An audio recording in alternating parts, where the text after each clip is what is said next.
Look at him. He's just dickered. Just dickered, boys. Son of a bitch.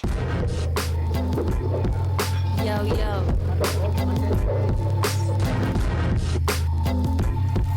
Class A, and macro.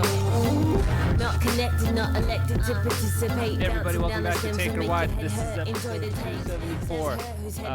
How was your week? Hopefully it was great. It was Father's Day this last weekend. I had a great Father's Day. I'm very lucky to have the wonderful wife I have. I got an espresso machine. Sick! So I'm going to be crushing those. And yeah, shout outs to all the dads. The cool dads who, figured it out. That's what I'm trying to figure out. How to do this.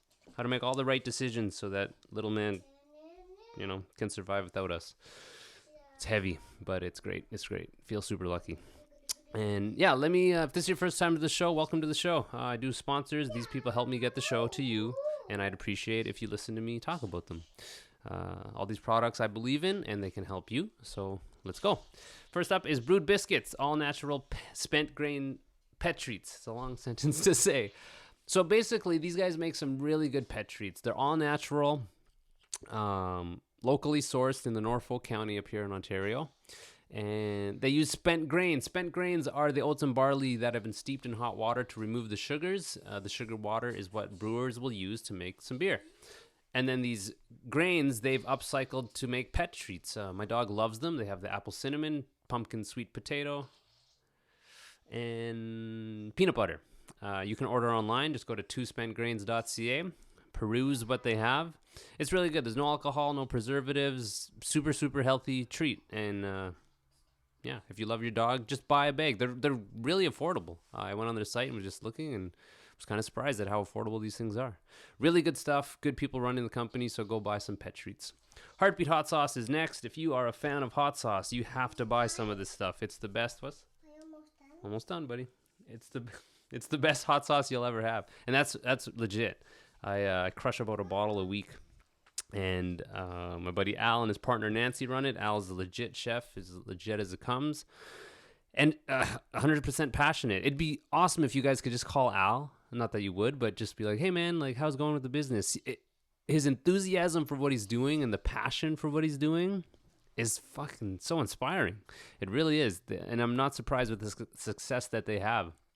So support Al. Try some Heartbeat Hot Sauce. If you love hot sauce, you'll love this stuff. HeartbeatHotSauce.com.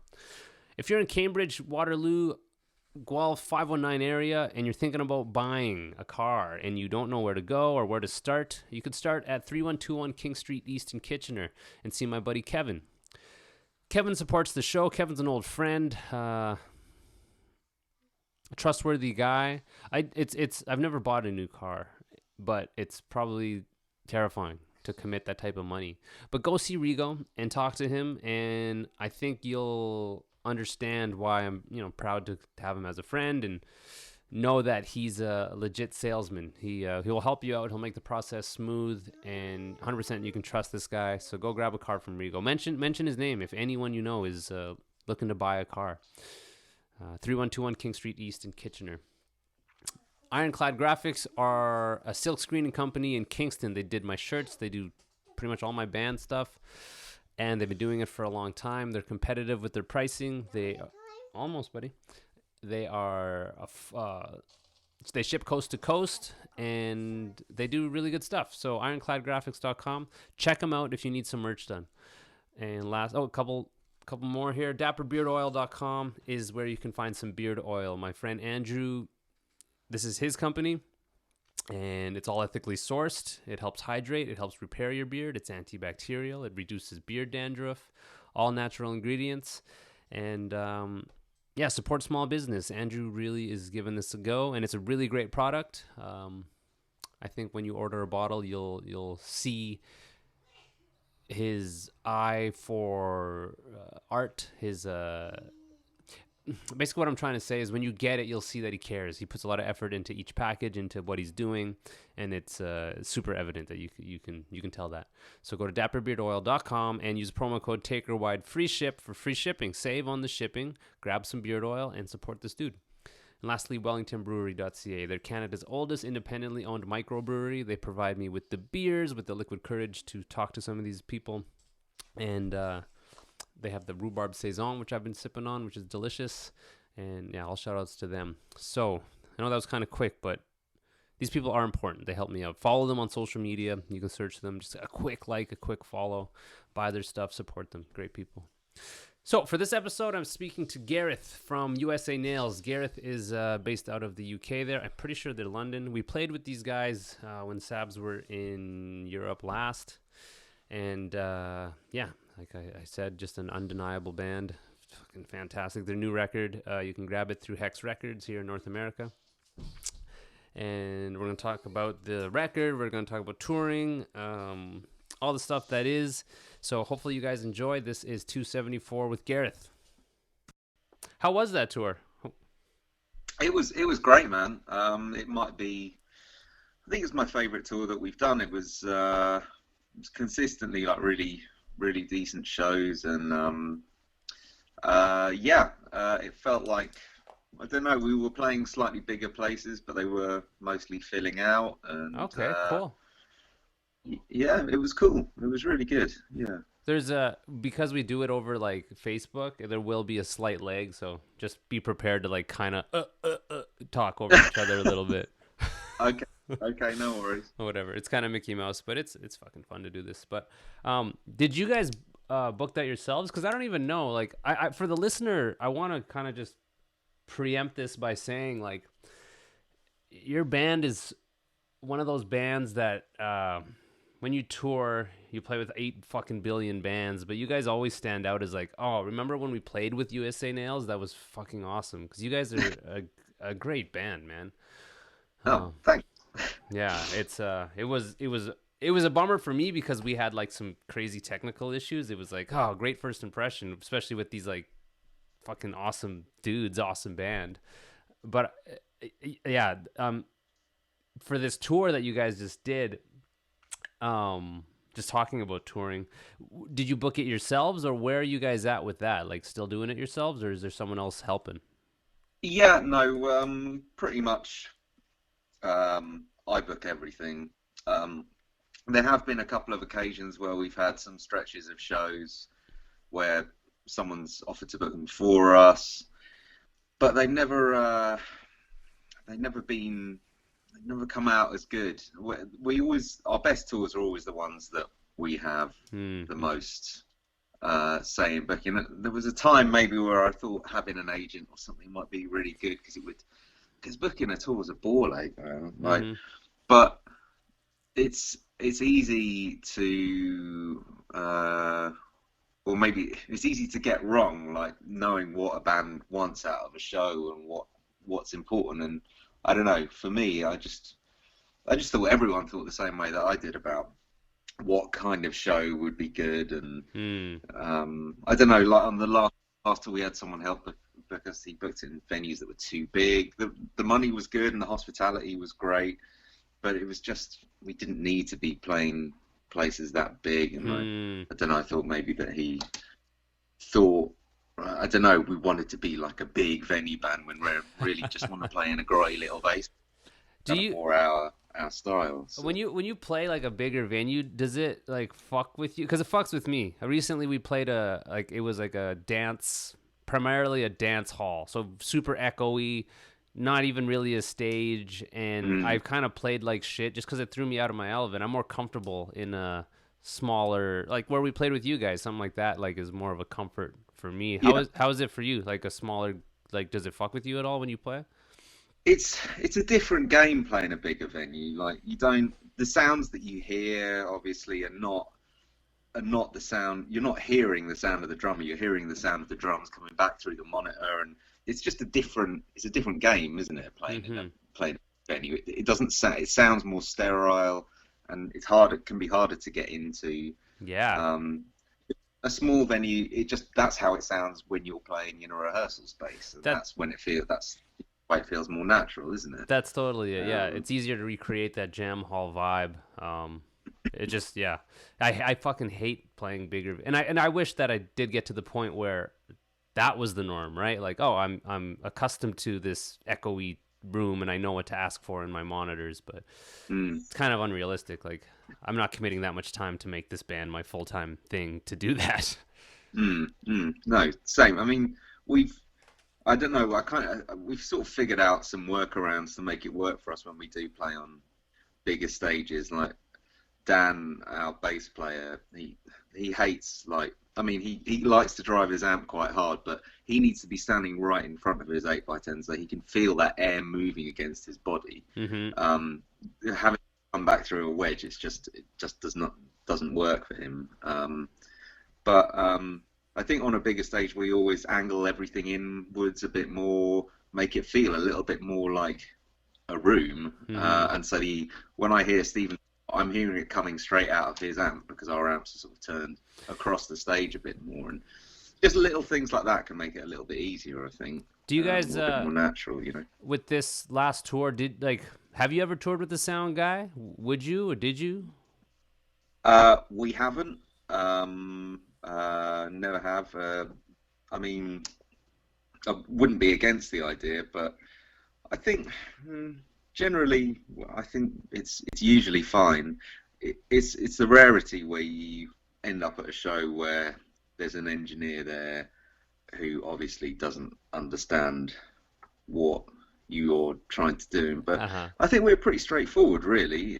I mean, we're a bit loud. We're not ridiculously loud, I don't think, and that can scare some engineers a little bit. But for the most part, we've gotten good at making sure that we stand out front and get a listen. You know, me and Steve will take turns to stand out front. Sure.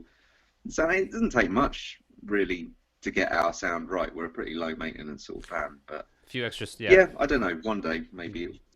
Yeah, it's an extra cost. Yeah, like even like I found we brought a merch guy once, and we barely paid him anything, like a $5 per diem, like nothing really. But it was a benefit. Right. We did sell more merch because of someone there. So yeah, the next step would be to pay a sound person, because that first impression might really matter. Like sometimes it might not because no one's there, but at the end of the day, I want to enjoy that time on stage. And it's what bums me out when, like, this last show I did at that weird venue, I didn't enjoy it. It's like, fuck, all this time off, all this practice to do the thing I want to do, and then it kind of falls short. If I can do everything I can to make sure that 30 minutes or whatever is optimized, it's just such a bummer when it's not, because it's so much work to get there and all that shit. That's just my thought of like having a sound guy, but it's that extra cash, right? You're barely making money. That's it. I mean, we just about sort of break even on tours the way we do it at the moment. And yeah, I mean, if I don't know, we might at one point a friend might want to come along who can do our merch, but I've had people ask if they can tag along, and that's fine. But if anything, they chip in a bit of gas money because we can't. We can't afford to. We make that very clear to them. No, I don't think anyone's ever expected to get anything. But can I ask you about, so the tour, you said it went well. Now, do you think that is because like, how long have you guys been around? Is that a byproduct of just you put a bunch of time in, or like why do you think the tour went as well as it did, aside from like your planning it? Like, I feel like it's such a crapshoot to know, or not even, you'll never know, but you never know how well a tour is going to do, how well it's planned. Getting people to come out is harder, I think, these days.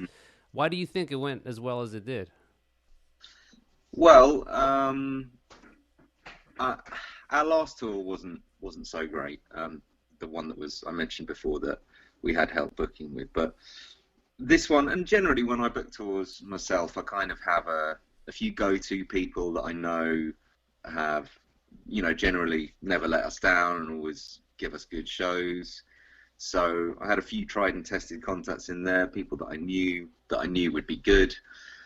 And I don't know, I think the album's been received quite well, and I guess we timed the tour quite well in relation to when the record came out.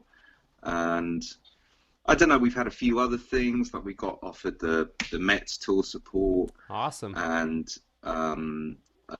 yeah, which is great. But that was, that's kind of, gives us a bit of a boost that people see our name a bit more. Also, Idols, who are also doing, who are obviously massive now. They came from the same kind of scene as us, and they're still very much in touch with a lot of the bands that they used to play with. But they've, they've said some really nice things about us, and they've, pushed, our sort of stuff on their social media about us, which is, they didn't have to do at all. But it's really nice, and I'm sure that connection. I mean, we talked to people at shows that like when we were out, and who had said that they'd heard about us through Idol saying Cool. stuff about us, and yeah, which is really nice, For So sure. there's a few little things came together quite well. Yeah, but like you say, you never really know for sure. All the ingredients on paper can be right for a really decent tour, but it could be the weather, it could be a football match, it could be anything, and there's no one there or whatever. But yeah, this time it seemed to all come good. So Awesome, yeah. man. Awesome. What, like, are you guys planning more and more? Like, are you guys ever planning to come over here to North America? Yes, we came over. We did well, I say we did a week on the East Coast at the beginning. When was it? It would have been February 2018. It was only it was just a short tour. But I unfortunately missed out on that because I was in a car accident about a couple of weeks before we went away. Yeah, which was crap. But it meant that. But the three of them, they did it as a three-piece instead, and they've still got little stories about it. They like to talk about it. But I wasn't there, so that's gutting really. But we have kind of got plans to go back in next spring, which is a fair way off. But these sort of things, they take a lot of planning now. We have a commitments and stuff fit around. We've got to fit the band in around our sort of more complicated lives. So, but hopefully next April time we'll be back over maybe between 1 and 2 weeks. It won't be a really long tour or anything, but was that? But yeah, that's the plan at the moment. Was that the first time the dudes like you guys had come over in February, or because I'm not sure. Was that the first time that you guys came? Yeah, that's the first time that USNL's toured in the States. Yeah. How did they say it went? It was pretty good. It all happened kind of quite randomly. It was a guy from a band called Prayer Group, who are based in Virginia. Just kind of apparently later we found out drunkenly sent us a message on Facebook saying, "Hey, you should come and tour with my band. It would be really good fun." And so I replied going, "Yeah, that'd be brilliant. Yeah, fine, but it would cost us loads to get there, and we would bring any gear." And he just said, "Oh, that's fine. We could just give you everything." So, oh, well, what about everything? Every potential obstacle. He's like, "No, don't worry, we'll deal with that. We've got a van. We've got loads of gear you can borrow." And they were so accommodating. It was really lucky. I mean, they don't know who we are. They never met us before. We could have been dickheads. Yeah. But they were super accommodating, and yeah, apart from like one show, apparently all the shows were pretty good, and yeah, awesome. And you missed out. To miss out. Yeah, man. What happened, man? I don't want to like pick an old wound, but I'm curious. What the fuck, man?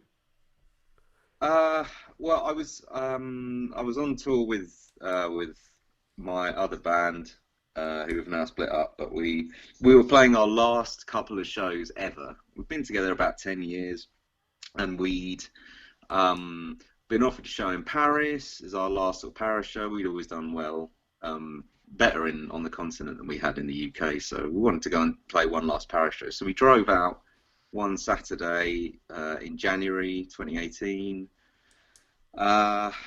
and basically it was we were on the motorway, and I was kind of asleep at the time, so I'm a bit hazy on how it happened, but I was kind of sitting in the back of the van, and suddenly it started swaying, and I could hear people swearing. I woke up, and then before I knew it, we sort of flipped over, and and most of us got out all right. I think like the majority of us walked away with cuts and bruises, but I broke a vertebrae in my neck, which was obviously pretty serious. But they rushed me to emergency surgery and operated it, and I was in the recovery room like pretty soon after, and I was discharged within 3 days. So What? I was all right, but it just meant I was wearing like a neck brace for like 2 months.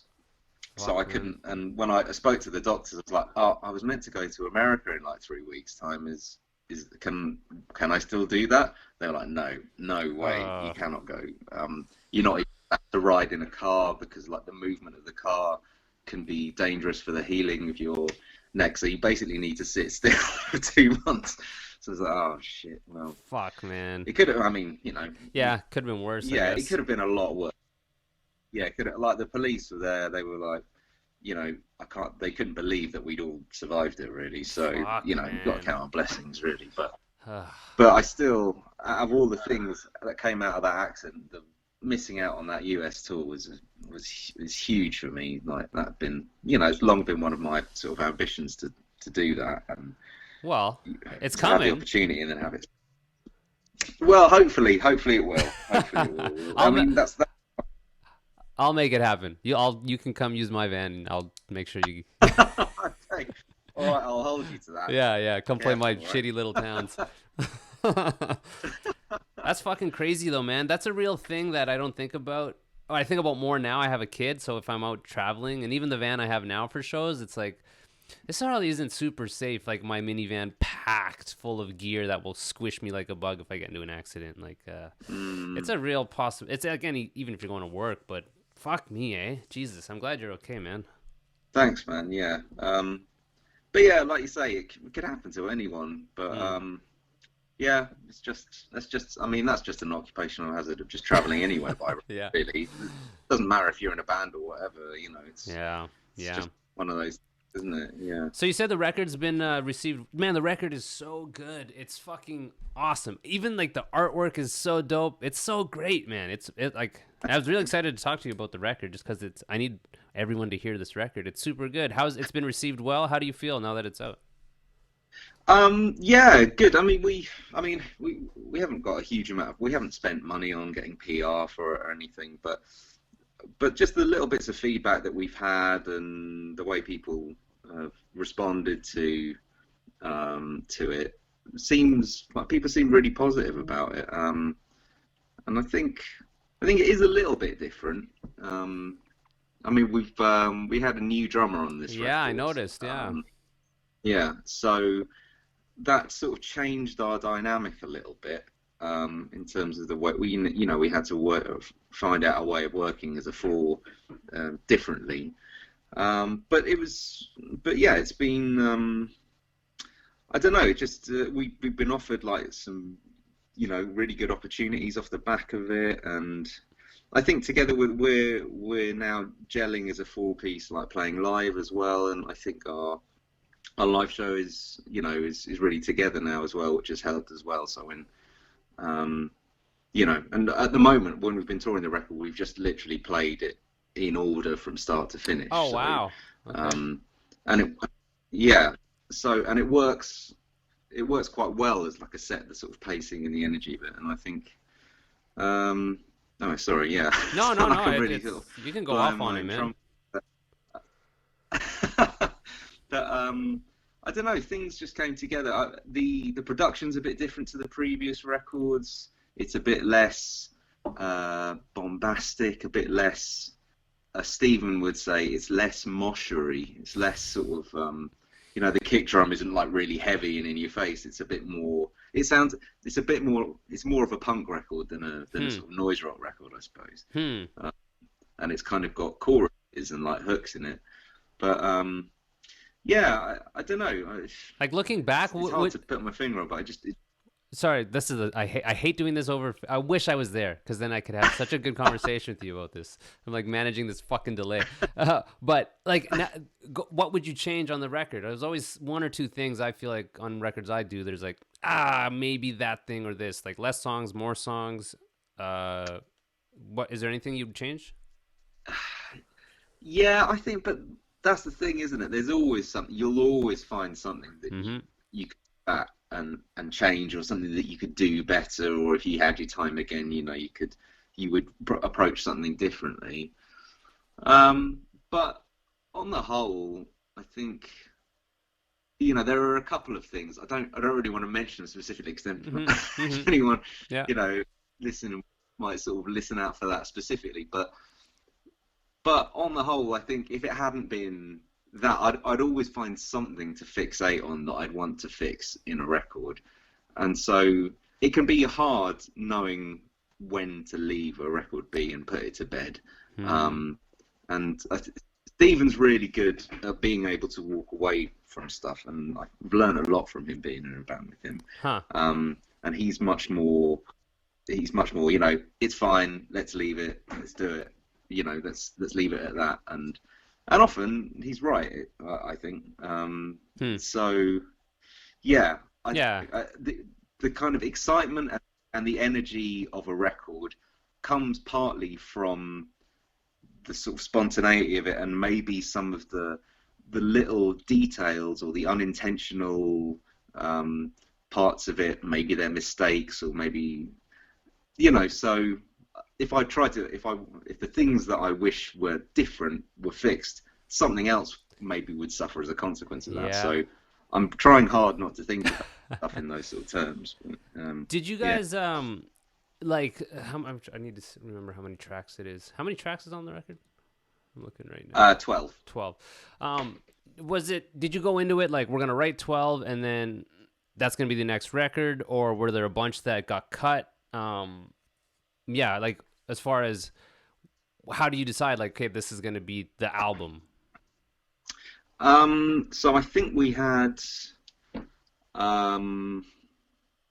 we had maybe like 16 tracks. Then we picked 14 or so to record, and then maybe I can't remember the exact numbers, but yeah, at every stage we sort of chopped some out.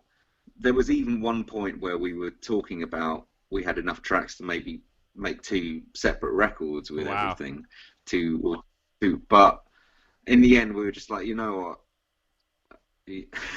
Not that I'm trying to draw comparisons, but Melancholy and the Infinite Sadness would be a brilliant album. Well, it's a good record. I'm not embarrassed to say. Oh, it is a good record for sure. Imagine if that had just been one CD, how much better it would have been, and if it had all the like weird sort of crappy fillery sort of tracks in the middle.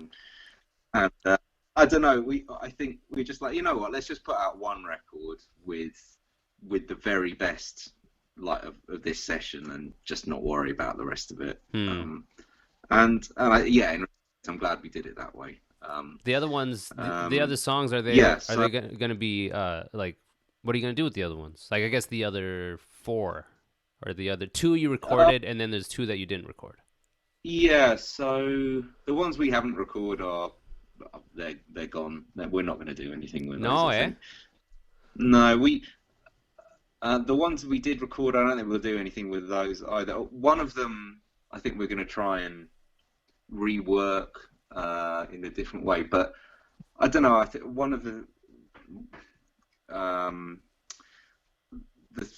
way we write very quickly, we move very fast, and I think we'd feel like we were taking a step backward to revisit any stuff that we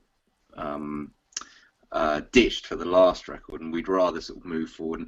And independently, one of us, I might sort of think, oh, that was a neat little sort of motif there. I might see if I can squeeze that in somewhere later on, but we generally won't revisit stuff. We'll just sort of ditch it and think like, right, that's interesting.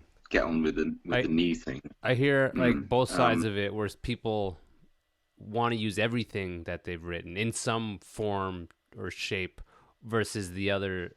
And I'm not a songwriter, so it's not I don't know, the decision making and getting rid of a song. I always kind of feel like it's weird to put effort into writing something and then abandoning it. But I guess it's the exercise of writing that is the goal, right? Like you want to flex that muscle as much as you can to be able to, like, imagine being a songwriter. Like that's your job. You write songs. That seems super difficult to consistently make good. Well, that's every band. It's hard to write like an album of what you think are good songs. That's the goal. But like, I think that's super hard to achieve. Yeah, I think we try and not be too precious about stuff that we like I said, we write really quickly. So, we've already got the recording for our 5th album booked. We've got like about 16 tracks, which we need to whittle down. Wow. Which we're going to record for the summer. Wow. So, I've been in other bands where you write a song and it takes 6 months and you craft it, and every little detail is sort of planned out. But that's not really. And so then what you're finished with, what you end up with is something that you've invested a lot of time and a lot of money on rehearsal spaces for. And so then to let it go is really, really difficult, obviously.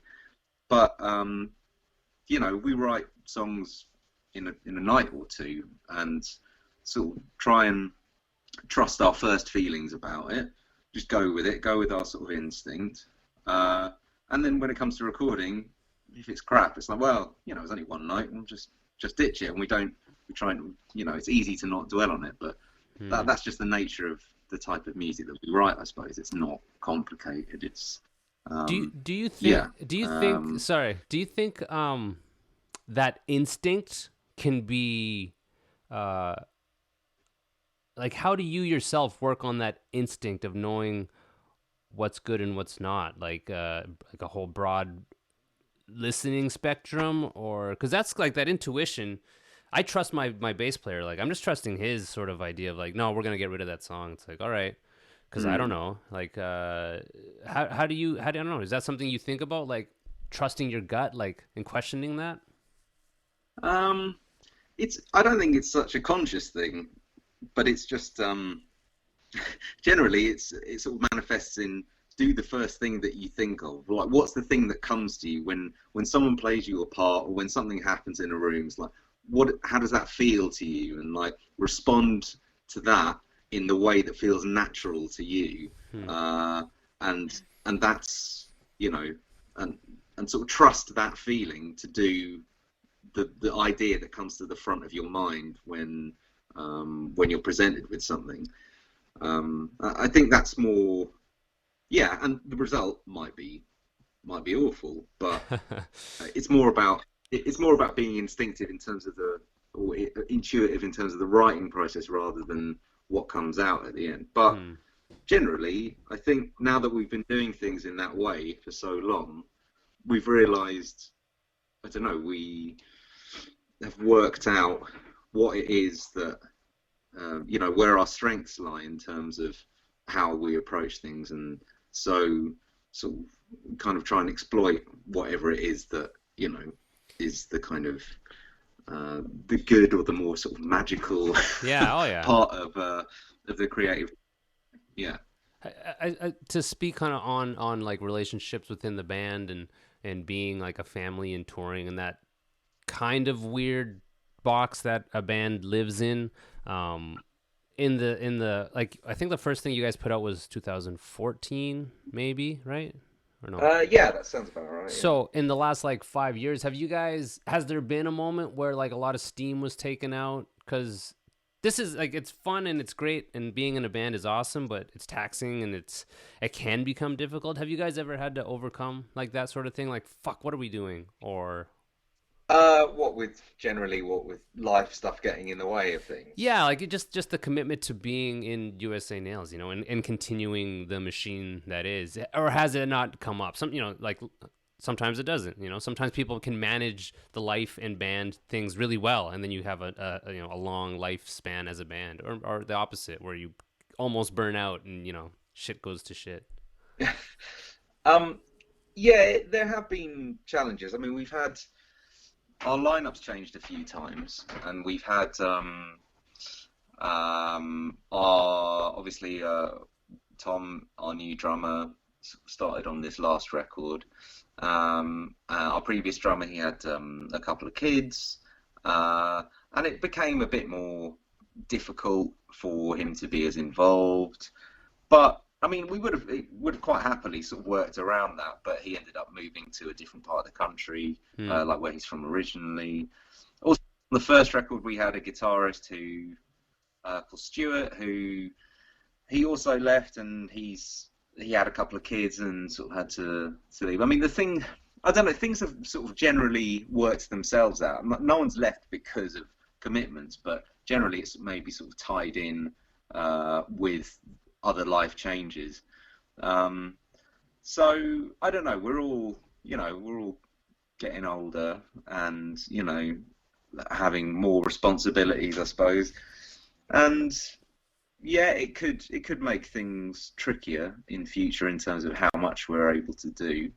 Do you want to do more, or is this But enough? yeah, more as in what, tour more Yeah, or more band just stuff. Yeah, or is it enough? Is it a good balance? it's I yeah I think everyone in the band is pretty happy with our sort of life balance. We all work. We've all got proper jobs. We all work full time.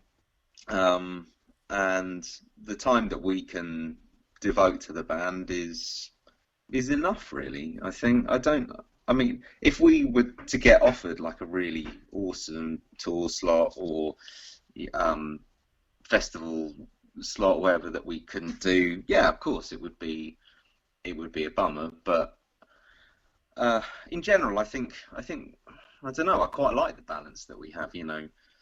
Doing.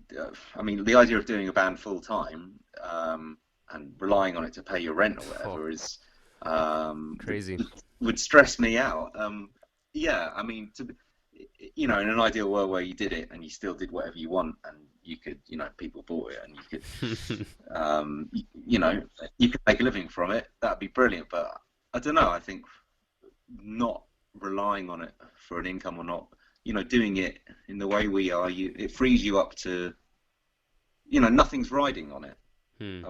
So it kind of frees us up to pursue kind of whatever ideas we want to, I guess. And um, yeah, Well, so yeah, sorry, being a sort of part.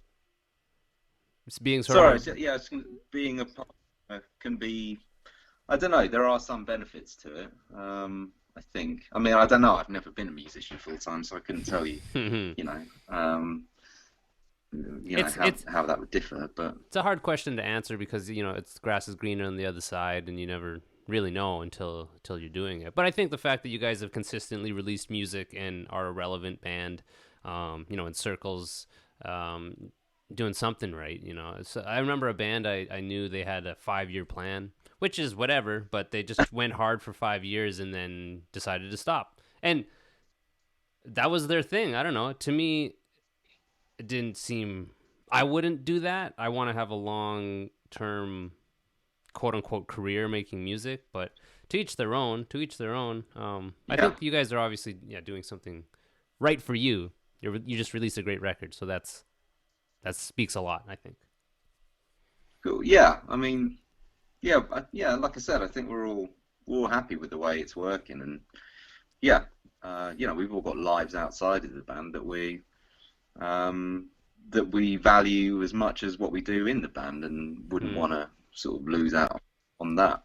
Here's So here's a yeah, que- it here's a works. here's a question that I ask myself. Like being a musician is a big part of who you are. Do you maybe put too much worth on that? Let's say you couldn't be a musician. How much of a detriment would that be? Like, do you ever think about that? Um, yeah, I do think about that. Kind of in an existential way, I suppose. But I don't know. I don't know what I would do if I didn't do music. And I think one of the reasons I do it is because I've been doing it so long. It's kind of too late for a new hobby. I don't. I've made so much of my social life and have come out of like the people that I've met through touring and through whatever else, even if it's not music related, you know, my relationship with the person now. I mean, a lot of my friendships, that was the sort of the root of it. Yeah, I honestly don't know. I'd be really boring, I think. Maybe I'm pretty boring anyway, but You know, I don't know.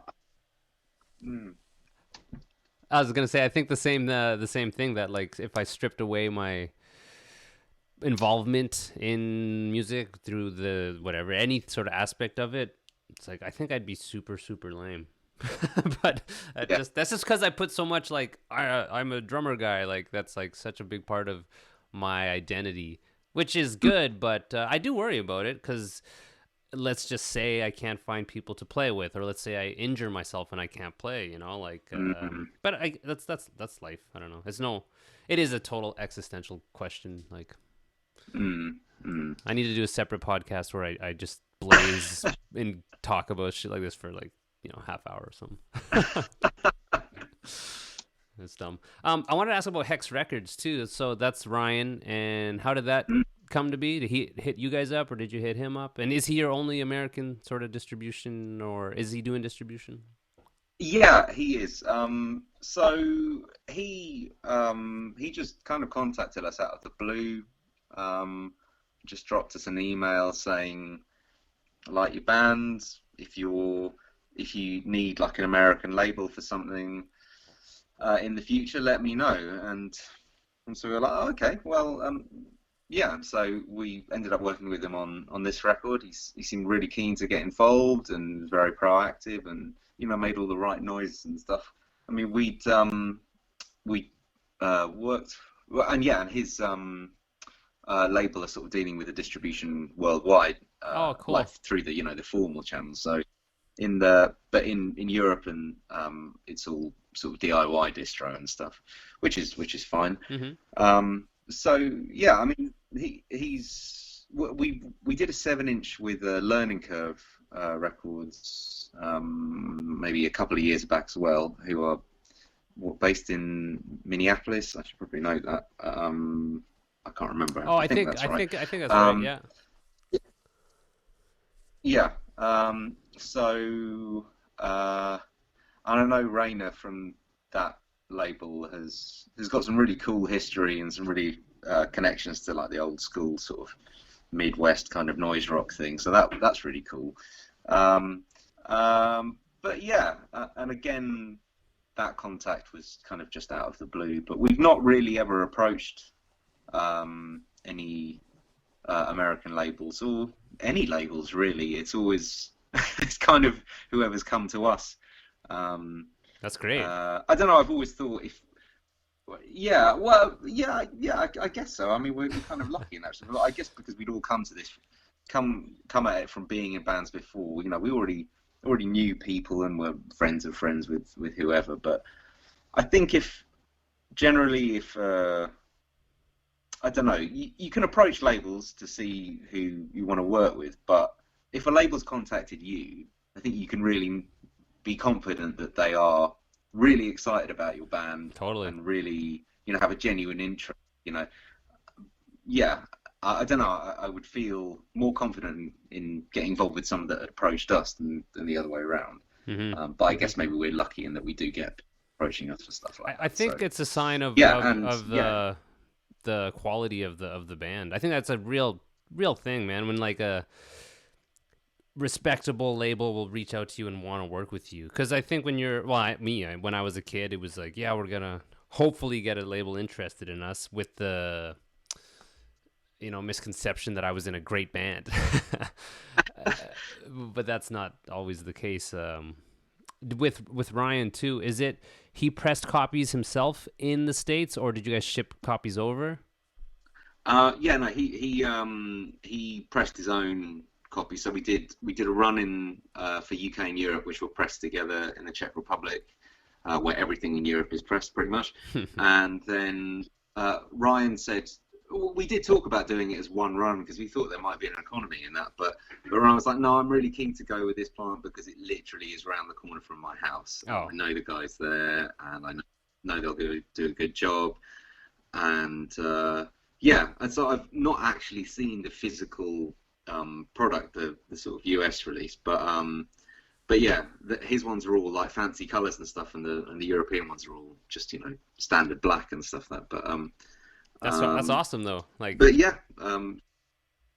yeah, yeah, he was really keen to do it in that way, and I'm conscious of the fact that not being a US band, like trying to sell records for a band that can only tour very limited amounts, it's hard to shift records. And I was like, well, if you really want to spend money on doing a coloured thing, then that's fine. But but I think it's I get the impression it's selling pretty good. So yeah, I guess I think I know it it's a does lot of people good from work. Europe, or yeah, just because they can only get black ones over here. So yeah, It's fucking. I need. You know what, man? Like, I apologize for this leg. It's the worst. It's the worst. It's because I'm using an old fucking Mac. That's what it is. It's all right, man. It's fine. Fuck. But as far as I wanted to talk about the touring aspect of it, how often are you guys touring? And is it? Do you find better success on on mainland Europe or in the UK for you guys? I think we've never toured more than a couple of weeks a year. Also, we'll also play like one-offs and festivals and stuff. And mainland Europe is close enough that we can go over for a festival in Northern Europe and come back like within a couple of days. So we're still able to do that. But in terms of like touring proper on the road stuff, yeah, 2 weeks a year really is our max now. But generally, mainland Europe is much better. I mean, it's something that pretty much everyone universally agrees that playing shows in mainland Europe is much better than the UK. You get not to take anything away from promoters in the UK who do a great job, but there are a lot more sort of Mickey Mouse promoters in the UK. I think there's a lot more crap in the UK. There are good ones as well, but there are just a lot of shit ones too. But I don't know, in France, in Germany, the places that we're used to going, we get treated really nicely. We get put up in great places. The shows are always busy. I mean, it's weird. We played Paris on a Monday night on the last tour, and it was heaving, and people were going nuts for it. And I could just we're from London. And I couldn't imagine us playing in London on a Monday night, the town where we live, and having a response like that. So yeah, I mean that kind of summed it up for me. That was a better show on a Monday night. Sundays and Mondays, Tuesdays. Yeah. The potential for having a shit show on those days is higher. So if you get a good show on the early days of the week, you're onto that's pretty rare and it's pretty special. There's just because I try to keep this kind of short, and there's a few things I want to ask before I forget. Okay. There's seeing you guys and the record, there's kind of a distinct feel and a distinct sound. So I know there's some gear nerds who listen, and just I'd love to hear this your breakdown on live and what you might have used in the studio, or if it's the same. We use pretty much the same gear live that we do in the studio. I think in terms of guitars, I've got a kind of an old orange head, like an OTR, an OR 80. I run into a cab with vintage 30s, so the orange is nice, it's got a lot of warm mids, but then the vintage 30s have a lot of sort of crisp brightness to them, so that sort of balance is quite nice. And yeah, I'm a bit of a gear nerd, so I've got some vintage guitars. I've got an old aluminium neck Kramer. That's the guitar I used pretty much on the whole of the last record. But I've also got High Flyer, which I've played on pretty much all the other records, which has got P90s in it, and that's pretty cool. But Steve is kind of the opposite to me in that he is not a gear nerd, and he kind of takes pride in the fact that all of his gear is pretty cheap but totally serviceable. So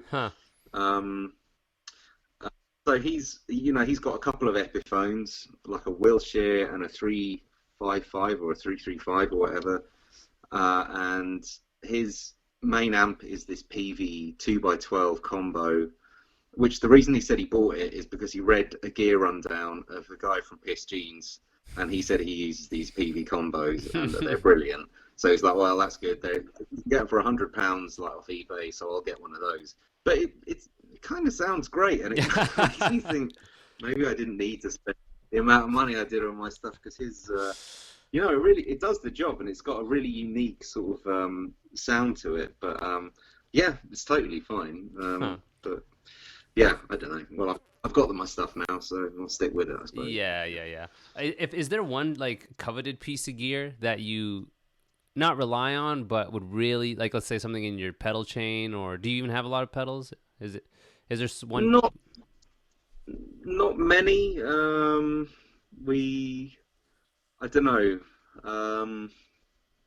I used to use this pedal a lot, but it broke, so I couldn't use it for this record. But I thought that was kind of a good thing, because it makes appearances in the first 3 records. But there's kind of a weird sort of wobbly kind of sounds like a cross between like a tremolo and a chorus, like cranked up to the maximum on some of this kind of lead lines, if you like, on Shame Spiral and on No Pleasure. But it's a pedal called a Marshall Super Vibe, and it's meant to be a cross between like kind of a vibrato and a chorus pedal, but it's kind of really nutty. It sounds a bit similar to like a Small Stone when you crank it right up, when you crank the rate right up to the max, and it just sounds like a siren kind of going crazy.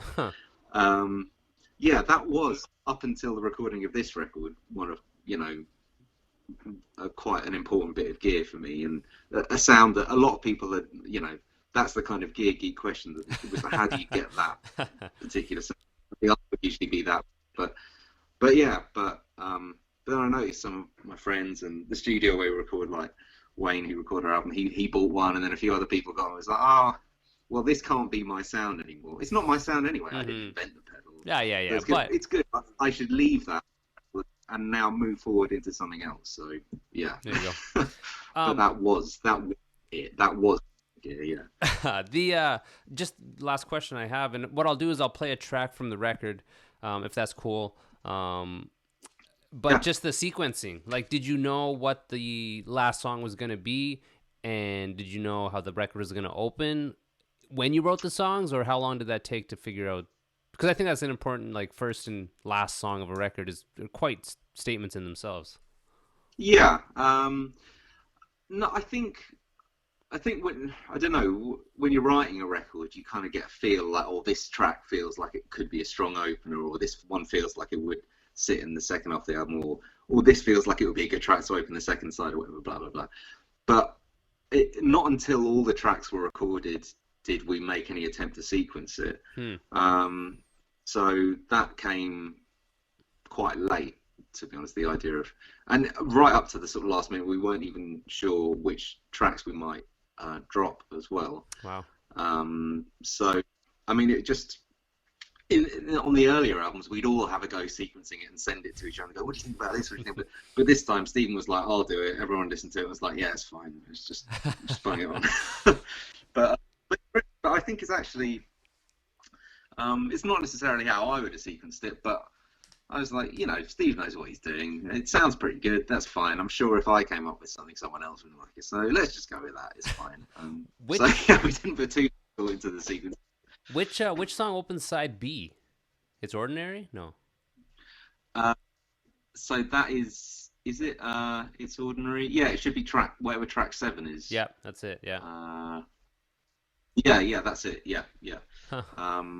So again, yeah, I wouldn't have necessarily picked that out as something to open a side, but I think in the sort of sequencing across the whole record, I think that kind of works. That kind of is a good place for that song, I guess. So Awesome. Yeah, I wanted to play Smile. I feel like that's a good introduction because some people listening know you guys, some people don't. I thought it was a good opener for the record. But if that's cool, yeah, it's called, the little segment's called the Hibsian, and I'll put it in right here if that's cool. yeah. This is Smile off the USA Records Life in Cinema. Right here.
That I edited it so you don't have to hear it.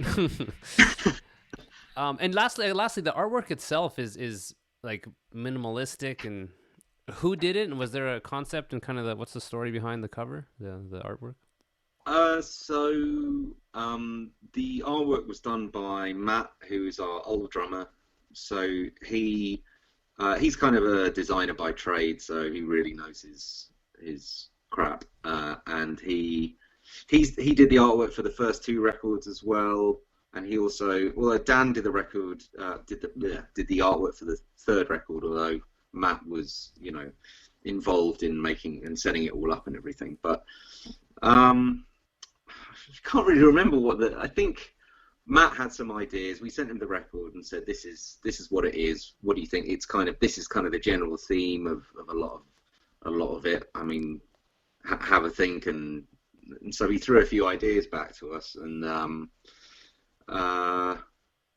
yeah, I'm trying to remember the exact sort of conversations about it, but it was kind of one of the first sort of drafts that he sent me. He was like, "I'm thinking of going with this sort of quite minimal illustration," and yeah, it just sat well. Yeah, I'm not sure I could necessarily advise you on what. It's all good. On exactly how it relates. It's quite sort of. It's not that cryptic, I don't think, the title, but it's. It's kind of I think of I like to put myself into the a younger version of myself, and when I'm at a record store, and I don't know if kids do this nowadays, but when you pick up an album and you look at it and what it kind of tells you and what it makes you feel. And yeah, it's like the artwork itself is kind of depressing. Like it's, well, obvious reasons, like in and out type of shit. But I don't know, man. I really like it. I like the colors. I like the kind of minimalistic of it. It sounds weird to use this word, but like mature, which is like so pretentious, but I don't know. It suits it well. It's pretty cool. Like especially on the 12-inch, it's gonna be sick. Cool. Thank you, man. Yeah. We're really pleased with it too. So Cool. Yeah, thank you. Cool. Well, listen, man. I do these about this long, and then I'll wrap it up. And we'll just have to, like, if you're coming to the States, hopefully you're coming close, or maybe Canada or something, and then we could do another one where we're face to face and not have to deal with this goddamn leg. That would be cool, man. Yeah, but so people, yeah, it's USA Nails is the Bandcamp, and then I think Hex. You can, well, everyone, not everyone, most people are in North America listening, but I just want to make sure I have the right URL. Yeah, Hex Records, yeah, .bandcamp.com. That's where you can order the physical in North America. And I think that's about it. I don't know, man. Thank you for doing this, man. It was like, again, you guys are a great band. I'm glad we could do this. I'm gonna try to keep tabs, and just would be so great to see you guys again. Cool. Yeah. No, that would be it'd be good to see you all as well. Yeah. Cool. Yeah. We'll do it again sometime, and just tell the dudes we give our best, and yeah, thank you, man. Cool. Thank you, man. Take right. care. Have a good day. All right, you too, man. Bye. Peace, buddy. Sick. All right, this fucking leg, man, is the worst. But that's how I do it, so I can have tons of guests. What's up, buddy? Yeah, I'm just wrapping up. Give me 5 minutes, okay? Yeah, so make sure you grab the record. It's, again, they're a band that just undeniable. Yaucha comes to mind. Undeniable, I don't know. Fuck the facts. Undeniable. Undeniably great. Bands that are just, their focus in their execution and their uniqueness, and these guys, they're such a fucking great band. So grab the record if you guys can, digitally, physically, whatever. Now let me shout out the sponsors. Brewed Biscuits, the all-natural spent grain pet treats. Get yours at twospentgrains.ca. The 3 flavors you can order online. It's delicious. Heartbeathotsauce.com for your hot sauce. They have the new pineapple. They have the Heartbeat Hot Sauce Heatiness No. 4 Lion's Mane Piri or Piri. I don't know how to say it. What's up, bud? You can come in, sure. Heartbeathotsauce.com. Kevin Rigo of Hefner Toyota at 3121 King Street East. Go buy a car from Kevin, mention the show, and get special pricing on new vehicles. IroncladGraphics.com. If you need some silk screening done, go to IroncladGraphics.com. They ship coast to coast. They're affordable, competitive. They do everything. Pins, stickers, hats, koozies, enamel pins, everything. DapperBeardOil.com. Order beard oil. Use promo code TakerWide. Free ship for your free shipping. And WellingtonBrewery.ca. For the beers. Thank you, guys. Order a shirt if you guys can. TakerWide.com is the homepage. I have pins. I have the Kife Life patches. Follow me on social media. Rate and review if you guys can. Take 2 seconds. Leave a nice little note. I can see them and I can read them, and it helps the show out. Tell a friend. Spread the word.